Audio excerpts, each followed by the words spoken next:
Hello everyone, আসসালামু আলাইকুম। কেমন আছেন সবাই? আরেকটা নতুন ব্লগে আপনাদের আমন্ত্রণ জানাচ্ছি।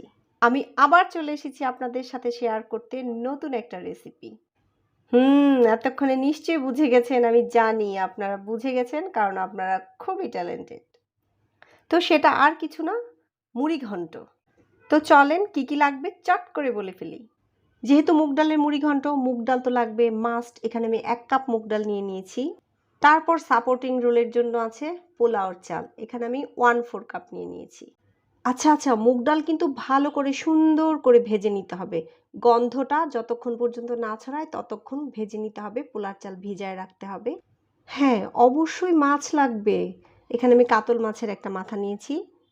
তারপর মুভিটা কমপ্লিট করার জন্য হলুদ মরিচের মতো সাপোর্টিং রোলগুলো লাগবে, বেসিক জিনিস।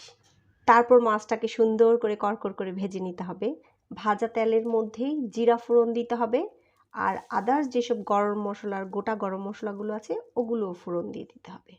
এই মুগ ডালের মুড়িঘণ্ট কিন্তু অনেকেরই খুব পছন্দের খাবার, আমারও খুব পছন্দের খাবার। কয়েকদিন ধরে আমার খুবই খেতে ইচ্ছে করছিল, তাই ভাবলাম রান্না করে ফেলি আর আপনাদের সাথেও শেয়ার করি।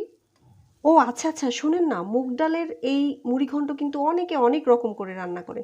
আমি আজকে যেটা শেয়ার করছি সেটা অনেক বছর আগে আমার এক বান্ধবীর মায়ের হাতে খেয়েছিলাম। এরপর থেকে আমি এভাবেই রান্না করি, এভাবেই খেয়ে অভ্যস্ত। আপনারাও ট্রাই করে দেখতে পারেন। হ্যাঁ, তারপর কাজে আসি। এই যে পেঁয়াজগুলো যখন নরম হয়ে যাবে তখন আদা রসুন দিয়ে দিব। আদা রসুন দেওয়ার সাথে সাথে একটু লবণও দিয়ে দিব। তাতে করে হবে কি, একটু পানিটা বের হয়ে যাবে। আদা রসুনের গায়ে থেকে পানিটা বের হবে, মশলাটা কষানো হয়ে যাবে। ও এর মধ্যে আমি হলুদ মরিচ ধনে গুঁড়া যেগুলো ছিল বেসিক জিনিস সেগুলো দিয়ে দিয়েছিলাম। তারপর আর কি, মশলাটার মধ্যে একটু পানি দিয়ে দিব। মশলাটা যখন নাকি একটু কষানো হয়ে যাবে, একটু মাখো মাখো হয়ে যাবে, উপরে তেলগুলো ভেসে উঠবে, সেই পর্যায়ে গিয়ে আমরা আগে থেকে যে ভেজে রাখা মুগ ডাল ধুয়ে পরিষ্কার করে রেখেছিলাম সেটাও দিয়ে দিব। সেটা দিয়ে সাথে সাথে আবার যে চালগুলো ভিজিয়ে রেখেছিলাম সেটাও ধুয়ে পরিষ্কার করে সেখানে দিয়ে দিব। ও এর মধ্যে আমি কিন্তু ফ্রোজেন টমেটোও দিয়েছি। আপনারা চাইলে ফ্রেশ টমেটোও দিতে পারেন। আমার কাছে ছিল না, আমি ফ্রোজেন দিয়েছি। আর টমেটো ব্যাপারটা এখানে অপশনাল, চাইলে দিতে পারেন নাও দিতে পারেন, কিন্তু আমার বেশ ভালো লাগে তাই দিয়েছি।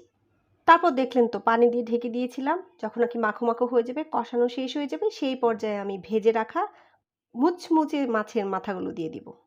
এরপর ফাইনালি ঝোল দিয়ে দিব, যার যতটুকু প্রয়োজন দিয়ে দিবেন। আমার একটু মাখো মাখোই ভালো লাগে। কয়েকটা কাঁচামরিচও দিয়ে দিলাম ফ্লেভারের জন্য, সেই একটা ফ্লেভার হবে।